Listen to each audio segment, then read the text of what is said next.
नमस्कार। आज फिर हम आए हैं अपने वैद्य पुसाम जी के पास, जिनको हम जानू भैया के नाम से जानते हैं, लेकिन इनका नाम वैसे धरणीश पुसाम जी हैं, आप ना बोलिएगा।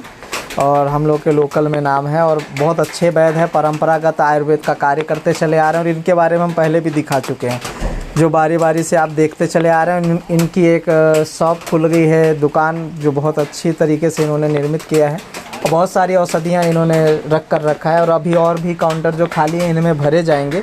और अभी अपने सावन का माहौल था जिसमें काफ़ी औषधियाँ जा चुकी हैं। तो आज हम बात करेंगे जो एक ख़ास औषधि के बारे में, जिसके बारे में प्रायः बहुत लोगों ने पूछा है कि वो किन किन कामों में आता है, कैसे उपयोग होता है, वो होता कैसा है। तो उसके बारे में वैद्य जी हम ये जानना चाहेंगे कि आप वैसे खड़ी औषधि में क्या क्या रखते हैं। जी, सबसे पहले मैं सभी लोगों को नर्मदे हर करूँगा और नमस्कार जी। तो खड़ी जड़ियों में हमारे पास तो बहुत सारी जैसे जड़ियाँ हैं हमारे वनस्पति में। जैसे अभी आप सिंपल के दौर में अभी मेरे को बालम खीरा मैं आपको दिखा सकता हूँ, जंगली प्याज दिखा सकता हूँ, पताल कुमड़ा है, और उसके बाद में आपको गरुड़ फल है, काया फल है, लक्ष्मणा है। वैसे हमारे पास जितनी अमरकंटक की खास जड़ियाँ हैं जो उद्गम यहाँ से निकल रही हैं, वो सारी जड़ियाँ आपको यहाँ पे मिलेगा। तो जैसा देख रहे हैं, तो आज हमारा विषय होगा दो खासकर, वैसे तीन का दिखाएंगे, लेकिन आपको दो खास जिसके बारे में लोगों के सवाल जवाब दिए। तो पहला हम दिखाते हैं बालम खीरा। तो बालम खीरा के लिए आप इसको ले लीजिए, ये बालम खीरा है। और इसके प्रयोग सार बताएंगे कि किन किन रोगों पर इसका उपयोग किया जाता है और कैसे किया जाता है, उसकी भी जानकारी देंगे। लेकिन आप ध्यान रखिएगा कि जो हम बताते हैं उसके आधार पे जो दवा नहीं जानता वो ना बनाने का प्रयास करें। जो वैद्य है वो गुणवत्ता समझ सकता है, जो वैद्य नहीं है वो नहीं समझ सकता। वो वैद्यों से ही सलाह लेकर औषधि लेने का प्रयास करें। हम आपको औषधि बताते हैं ताकि उसमें कौन कौन सी औषधियाँ डलती हैं, किन किन रोगों पर काम आती है, लेकिन मात्राएं जो है वो एक वैद्य ही समझ सकता है, देन खाने की विधि और अपने बनाने की विधि। तो ठीक है वैद्य जी, ये आप बालम खीरा के बारे में कुछ खास चीज़ें बताएं कि इनको आप किन किन दवाइयों में आप इस्तेमाल करते हैं। बालम खीरा को हम पथरी के लिए यूज़ करते हैं। पथरी चाहे कैसा भी हो, ये सारी पथरियों को गलाने का दम रखता है। इसके साथ ताल मखाना वगैरह बहुत सारे से औषधि जो इसके साथ और मिला दो तो बहुत ज़्यादा। लीवर अगर जैसे कि कौन सी, जैसे कि ताल मखाना हो गई है ना, पताल कुमड़ा है। और इसके बाद में अपन चाहे तो मूली के बीज भी आप इसमें यूज़ कर सकते हो। वैसे और भी कुछ चीज़ें हैं, कुछ चीज़ों को हम गुप्त इसीलिए रखते हैं कि अगर हम सब बता दें दूसरे लोग भी बनाएंगे, अच्छी बात है बनाएं, लेकिन क्या पूरा बता दूंगा तो मेरा ज्ञान फिर ख़त्म हो जाएगा ना।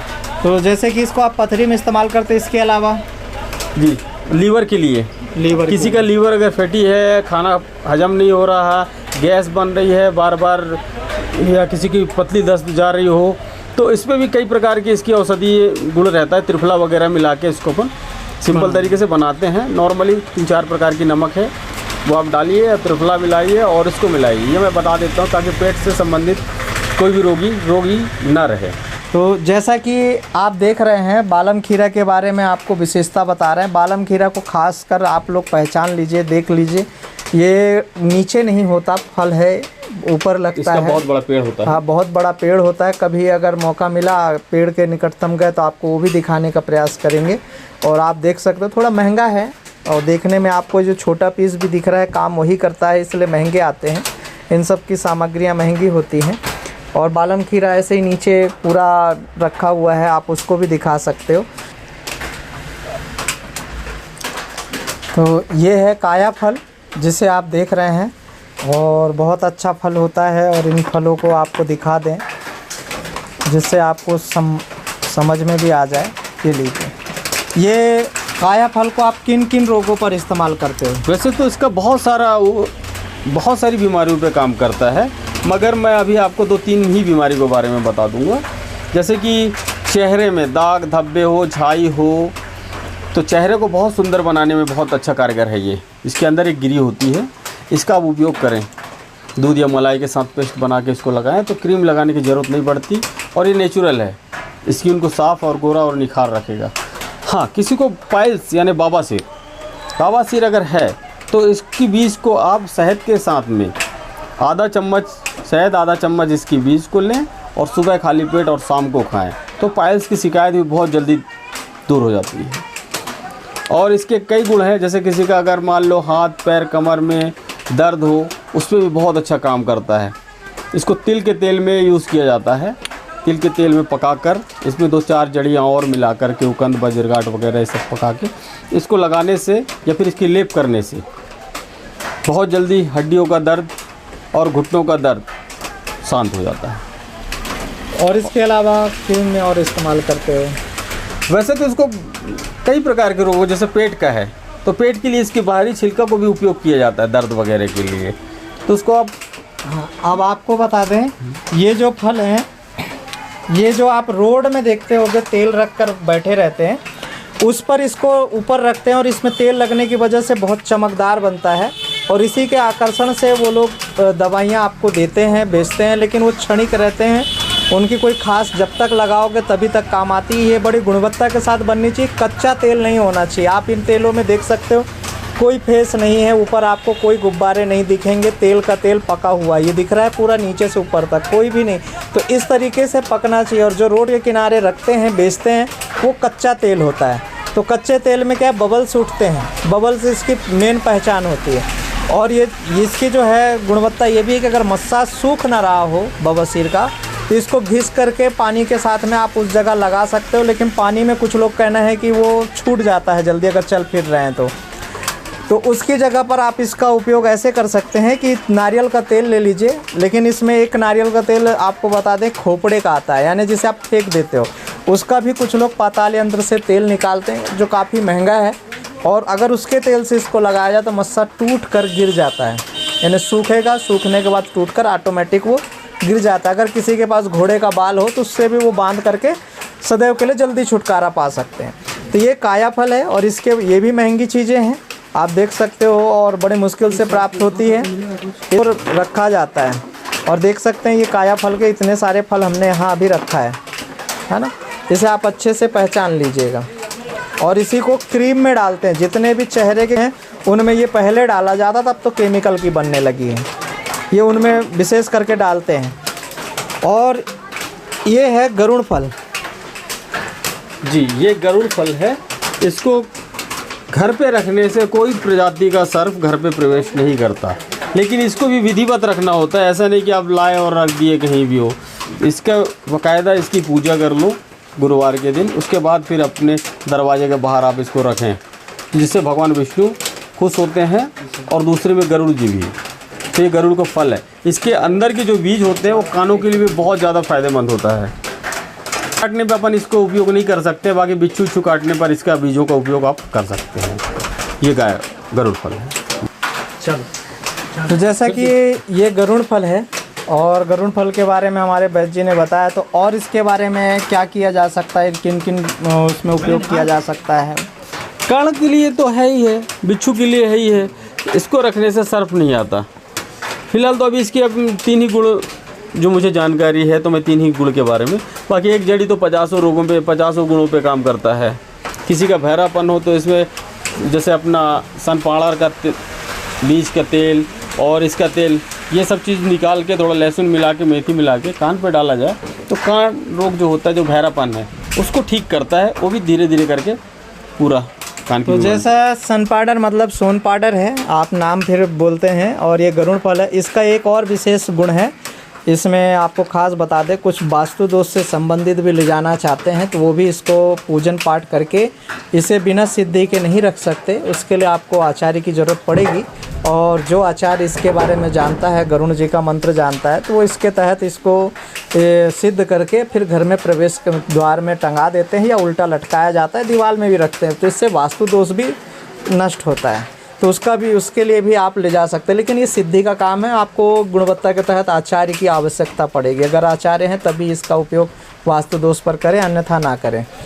और ये रहा मजिष्ठा, जिसे हम लोग अपने ग्रामीण क्षेत्र में लाल जड़ी बोलते हैं। यहाँ इसे लाल जड़ी कहते हैं। ये मजिष्ठा है, काफ़ी महंगी बिकती है, लेकिन यहाँ के जंगलों में पाई जाती है। और इसका भी शोध क्रिया बहुत अच्छा है, तो हम वैद्य जी के ही मुख से सुने तो ज़्यादा अच्छा रहेगा। तो वैद्य जी इसका आप किन किन उसमें उपयोग करते हैं जरा आप बताने को कष्ट जी, करें। ये पीलिया के लिए होता है, बुखार के लिए होता है। अगर किसी को कैसा भी बुखार हो, पीलिया हो, इसके साथ ममीरा और ये लाल जड़ी यानी मजिस्टा, इनको आप पीस कर दें तो कैसा भी बुखार होगा 2-4 दिन के अंदर पूरा हड्डियों के अंदर का बुखार निकाल देगा। पीलिया है तो बाथरूम और मल के द्वारा पूरा बाहर कर देगा। और भी इसके कई सारे गुण हैं, लेकिन क्या हर गुण को बताने के लिए थोड़ा समय ज़्यादा लगता है, क्योंकि एक जड़ियों में 50 से 100 प्रकार के गुण होते हैं, जो जितना वैद्य जहाँ से जितना निचोड़ कर ले, है कि नहीं। तो मैं इसी तरीके से आपको सिर्फ 2-3 चीज़ों के लिए, बुखार और पीलिया, उसके लिए बहुत ज़बरदस्त दवाई है। जैसा कि आप सभी ने देखा और बहुत सारी हमने खड़ी औषधियों के बारे में बताया, और उसी तरीके से वैद्य जी ने बहुत सारी औषधियों निर्मित भी करके रखे हैं जो आप संपर्क करके ले सकते हो। ये माई बगिया स्थल पर ही फर्स्ट में ही दुकान पड़ेगी, इसी के बाद ही सभी और भी औषधियों के दुकान पड़ेंगे। ये पुसाम औषधि भंडार के नाम से है, और हमारे जानो भैया को इसे प्रत्येक व्यक्ति जानते भी हैं, और साथ ही साथ हमारे खास कहा जाए BSP 24 न्यूज़ में भी हैं, पदस्थ हैं। तो पूरा अमरकंटक क्षेत्र भी इनके बारे में सभी जानते हैं और देखते भी हैं। यानी एक पंथ दो काज हैं, पिताजी वैसे अभी वर्तमान में देखते हैं, और इनका काम दोनों तरह से चलता है। और साथ ही साथ संगठन में भी हैं जो सनातन धर्म के प्रति में निष्ठावान हैं, और नर्मदा जी के प्रति तो अत्यधिक निष्ठा है। और इनकी एक महत्वपूर्ण और एक चीज़ है कि ये अलग से सारे दुकानों को, ज़्यादा यहाँ दुकानें नहीं हैं, लगभग 20-25 दुकानें होंगी लगभग, है ना जी, 20-25 है। ये सभी दुकान वालों के तहत जितने साल भर में इनकम करते हैं, ये नर्मदा जयंती के समय में यहाँ एक भंडारा भी करते हैं, जो सब मिल करके कोई भी व्यक्ति आ जाए सभी को खीर पूड़ी वितरण करते हैं। और इनका प्रयास है कि अगर लोगों का सहयोग मिलता रहा, अन्यत्र दानदाता भी अगर उसमें शामिल रहे, तो ये बहुत अच्छा आगे के लिए कार्य कर सकते हैं, ताकि कोई भी व्यक्ति यहाँ से भूखा नहीं जा सकता। क्योंकि नर्मदा मंदिर में बैठने की व्यवस्था नहीं रह पाती, खाने की व्यवस्था नहीं रह पाती, जो भीड़ ज़्यादा होने के कारण, पब्लिक ज़्यादा होती है, श्रद्धालु होने के कारण यहाँ आ जाते हैं, और अन्यत्र कई मंदिरों में जाकर पाते हैं। अगर यहाँ से अगर हो तो स्थान अच्छा है और अच्छे से भंडारा भोजन पद्धति चल सकती है। तो इसी तरीके से हम आपको नए नए तरीके से दिखाते रहेंगे, और वैद्यों का आप पूर्ण सहयोग करें, हमारी यही आपसे अपेक्षा है। और दवाइयाँ भी लें या ना लें वो तो अब आपकी इच्छा पर निर्भर करता है। हमारा एक कहना रहेगा कि आप आयुर्वेद की ओर बढ़ें और जंगलों को विनाश से बचाएं। खेतों में खरपतवार को समझकर जो आप यूरिया वगैरह डालते हैं, तो वो यूरिया नहीं है, क्योंकि आपके खेतों में 3-4 प्रकार की औषधियाँ पाई जाती हैं, जैसे सत्यानाशी, जंगली पालक, जंगली गोभी, फिर शंखपुष्पी, शंका होली जिसे कहते हैं, फिर एक ब्रंग भस्म के वो क्या कहते हैं, खेड़ा वगैरह। हाँ, मतलब ऐसे अनेक औषधियाँ जिनका नाम अभी हम नहीं बोल पा रहे हैं, गोरखमुंडी होती है। ये सारी औषधियाँ अगर आपके खेतों से नष्ट हो गई तो एक दिन आपको सिर्फ रोना होगा। फसल तो आपकी नष्ट हो ही रही है, औषधियाँ भी नष्ट हो गई है, होती चली जाएगी। आज प्रत्येक 1-2 घर छोड़ के बीमार व्यक्ति मिलते हैं। तो इन सारी चीज़ों से बचाए जा सकते हैं। इनका आपसे निवेदन है कि आप जंगलों को, पेड़ पौधे भी बरसात का समय आप अच्छे से लगा सकते हैं, आप खूब लगाएं, औषधि से संबंधित पौधे लगाएं। इनके पास कुछ पौधे रखे भी हैं पीछे गुलबकावली वगैरह के, और एक पौधा हमने ये भी निकलवाया है, ये रहा, ये है भालूकंद के नाम से भी जाना जाता है। आप देख सकते हो, छोटा है, बहुत प्यारा है। इसको प्रयास करेंगे कि कहीं लग जाए तो इससे बड़ा पौधा तैयार हो जाए। इनके पास रखे उग गए हैं, तो इन सब चीज़ों को लगाएं। आपके पास नहीं है तो औषधियाँ मंगवाएं। औषधि के पौधे नर्सरी के बारे में हम बताते ही हैं, नर्सरी से आप बुलवा सकते हैं, नंबर रहता ही है, आप फ़ोन लगाकर भी जानकारी ले सकते हैं। ठीक है, इसी तरीके से आप सभी को, दर्शकों को नमस्कार। और जो भी आपका कमेंट होगा, जो भी आपकी जानकारी होगी, हम देने का प्रयास करते हैं। जैसे जैसे आपने पूछा, हम हर बार आपको बताने का एक छोटा सा प्रयास करते हैं। बाकी सब माई की इच्छा, भोले बाबा माई हमारी अच्छा करे। ठीक है जी, नमस्कार।